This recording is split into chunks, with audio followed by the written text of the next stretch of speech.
तो आज के इस वीडियो में हम लोग बनाने वाले हैं एक एप्लीकेशन जो कि जनरेट करेगा बार कोड।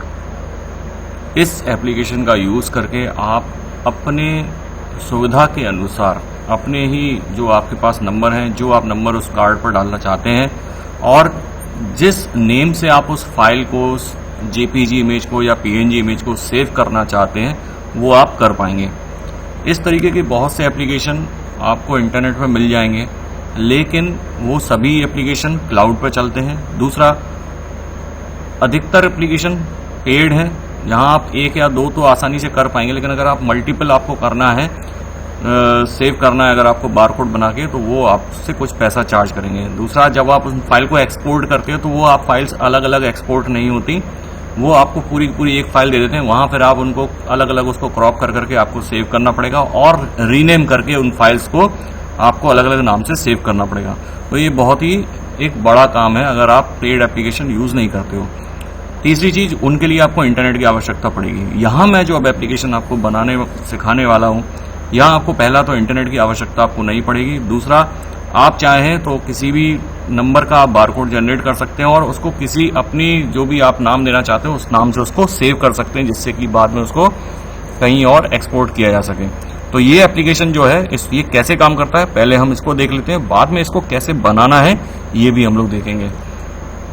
तो इस एप्लीकेशन में कुछ नहीं, देखिए आप सबसे पहले तो आपको यहाँ पर एक कार्ड का नंबर डाल देना है।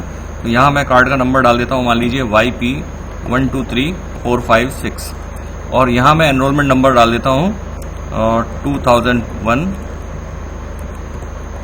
CS और यहाँ मैं जनरेट कोड कर देता हूँ। ये क्लिक कर दिया मैंने और ये मेरा कोड जनरेट हो गया। अब मैं आपको ये कोड दिखाता हूँ कि ये कहाँ पर हुआ है।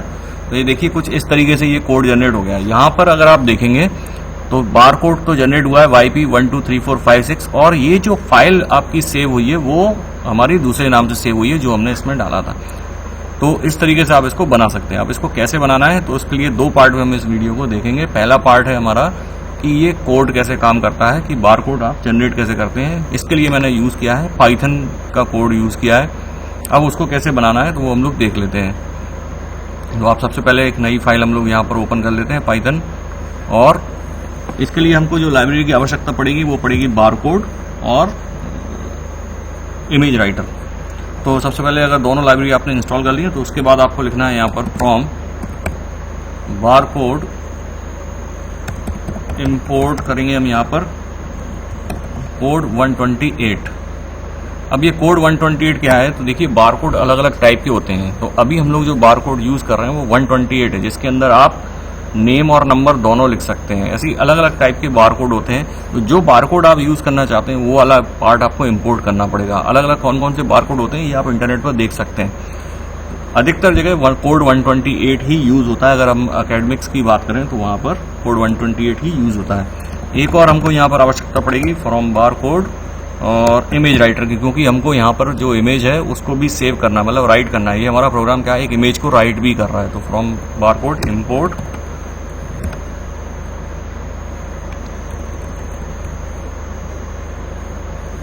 बारकोड राइटर से करना है हमको। बारकोड राइटर लेंगे हम, barcode writer import image writer. ये देखिए तो ये हमको मिल गया, ये दोनों चीजें हो गई। अब हम यहाँ पर अपना प्रोग्राम लिखते हैं। तो सबसे पहले हम एक काम करते हैं, नंबर, एक वेरिएबल बना लेता हूँ नंबर, और इसके अंदर हम वो कोड लिखेंगे जो हमको प्रिंट कराना। देखिए ये हम सिर्फ प्रोग्राम लिख रहे हैं, उस प्रोग्राम को बाद में हम इसको GUI कैसे बनाना है वो भी हम देखेंगे। तो पहले मैं यहाँ पर कुछ भी नंबर लिख लेता हूँ, जो आपको नंबर इसके अंदर देना है वो आप इसके अंदर लिख लेंगे, तो वही नाम से नंबर से वो प्रिंट होगा। उसके बाद यहाँ मैं एक और वेरिएबल बना लेता हूँ माई कोड, और अब हम यहाँ यूज करेंगे कोड 128 इस फंक्शन का। इसके अंदर हम पास कर देंगे नंबर को, और यहाँ पर राइटर की जो राइटर हम लोग यूज कर रहे हैं उसके भी पैरामीटर पास कर देंगे। तो यहाँ हमारा जो राइटर है वो है इमेज राइटर, जो हमने बनाया है। इमेज राइटर फंक्शन का यहाँ पर हम लोग यूज कर लेंगे, तो यहाँ से इमेज राइट हो जाएगी। अब उसके बाद यहाँ पर माई कोड डॉट सेव, और सेव हमको क्या करना है तो देखिए ये नंबर में जो वैल्यू गई है इसी नाम से फाइल सेव करना है। तो हम ये नंबर इसके अंदर पास कर देते हैं।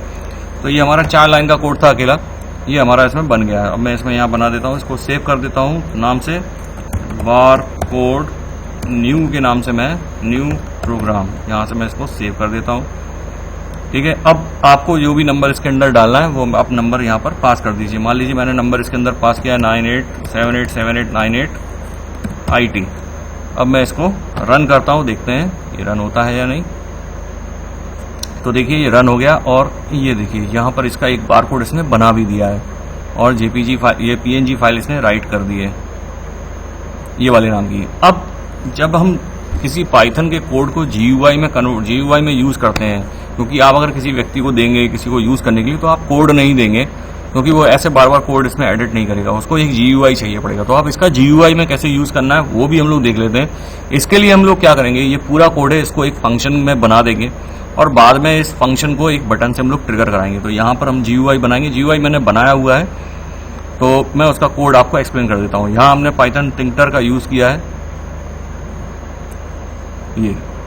ये प्रोनाउंसिएशन आप इसका देख लीजिए। मैं टिंकर बोलता हूँ, कोई लोग किंगटर बोलते हैं, या जो भी अलग अलग तरीके से इसका प्रोनाउंसिएशन होता है। तो इसका हमने यूज़ किया है और ये बेसिकली GUI बनाने में ही काम आता है। तो ये लाइब्रेरीज हमने इंपोर्ट करी है। हम सीधा कोड देख लेते हैं। तो देखिए अभी हमने जो कोड लिखा था, यहाँ कुछ चीज़ें बताने वाली मैं आपको बता दूँ थोड़ा बहुत, अगर आपको GUI प्रोग्रामिंग का आइडिया हो। तो यहाँ पर हमने देखिए यहाँ पर बनाया है एक लेबल और इस लेबल पे मैंने लिखा है ऊपर बारकोड YP। यहाँ पर एक और लेबल बनाया है, इस लेबल पे लिखा है लाइब्रेरी कार्ड नंबर। उसके बाद यहाँ पर ये देखिए ये चीज़ देखने वाली है। तो ये एक टेक्स्ट बॉक्स बनाया है जहाँ पर यूज़र अपना कोड डालेगा जो उसको वो राइट कराना है। उसके बाद एक और लेबल बनाया है एनरोलमेंट नंबर का और यहाँ पर टेक्स्ट बॉक्स 2 बनाया है txt2 नाम के वेरिएबल से। तो यहाँ पर डालेगा वो अपना एनरोलमेंट नंबर। उसके बाद यहाँ मैंने एक फंक्शन बनाया है। जो हम लोगों ने अभी प्रोग्राम बनाया था उसको मैंने एक फंक्शन में डाल दिया। ये फंक्शन का नाम मैंने लिखा है टेक इमेजेस। आप चाहें तो कुछ भी रख सकते हैं, क्योंकि ये कोड पुराना था मैंने उसको एडिट किया तो वो नाम फंक्शन का वही रह गया। अब यहाँ पर हमने लिया है नंबर और नंबर 2, 2 वेरिएबल हैं। भैया इनकी वैल्यू कहाँ से आ रही है, तो इनकी वैल्यू आ रही है txt से और इसकी आ रही है txt2 से।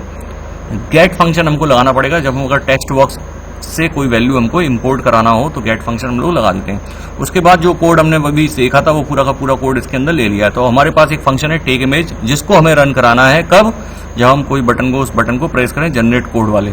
तो यहाँ हमने एक ये बनाया है वेरिएबल टेक इमेज और यहाँ हमने tk डॉट बटन, tk क्या है टिंकर का, हमने एक यहाँ पर ये बना दिया है यहाँ पर विंडो जनरेट कोड। और यहाँ हमको यहाँ कमांड पास करना है। यहाँ जो आप कमांड देंगे वही फंक्शन आपका रन हो जाएगा। तो यहाँ हमने कमांड पास कर दिए टेक इमेजेस, तो ये वाला फंक्शन हमारा राइट हो जाएगा। इस तरीके से पाइथन का GUI काम करता है। और बाद में एक क्विट विंडो का हमने एक फंक्शन बना दिया, इससे क्विट हो जाएगा। हम इसको रन करते हैं तो देखेंगे आप, ये देखिए। तो ये जो चीज़ थी ये है लेबल, ये भी लेबल है। ये हमारा टेक्स्ट बॉक्स है जिसको हमने txt बना रखा है और ये txt2 बना रखा है।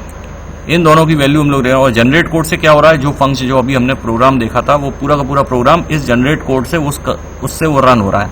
अगर हम यहाँ फिर से देखें इस कोड को तो देखिए ये जो प्रोग्राम है ये रन होगा। यहाँ पर ये देखिए कमांड इसमें लिखी है टेक इमेजेस और ये tk डॉट बटन से हमारा रन हो रहा है। ये tk डॉट बटन से पर टेक्स्ट जो है वो है जनरेट कोड और ये वाला कोड इससे रन हो रहा है। तो इस तरीके से हमने ये पूरा का पूरा ये प्रोग्राम इसको GUI में कन्वर्ट कर दिया। आप चाहें तो इसकी exe बना के भी आप इसको यूज कर सकते हैं, क्योंकि आप जब यूजर को देंगे तो कोड भी नहीं देंगे, तो इसका आप exe में भी आप इसको कन्वर्ट कर सकते हैं। किसी भी पाइथन फाइल की exe कैसे बनाना है इसके लिए मैं एक सेपरेट वीडियो बनाऊंगा, जिसमें आप अपना जो भी एप्लीकेशन आप डेवलप करते हैं उसको एग्जीक्यूटेबल फाइल बना के किसी विंडो कंप्यूटर पर एग्जीक्यूट कराने के लिए आप किसी को कैसे दे सकते हैं वो भी मैं आपको इसमें सिखाऊंगा।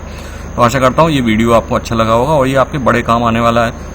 तो अगर आपको भी बारकोड बनाने जैसी कोई समस्या आती है जिसमें आप चाहते हैं कि मैं इंटरनेट का यूज़ न करूं और अपना डेटा भी सेव रखूं, अपने तक ही रखूं, और पेमेंट जो फ्री एप्लीकेशंस हैं वो एक लिमिट तक ही काम करते हैं, तो आपको यहाँ पर ख़रीदने की आवश्यकता नहीं है उनको।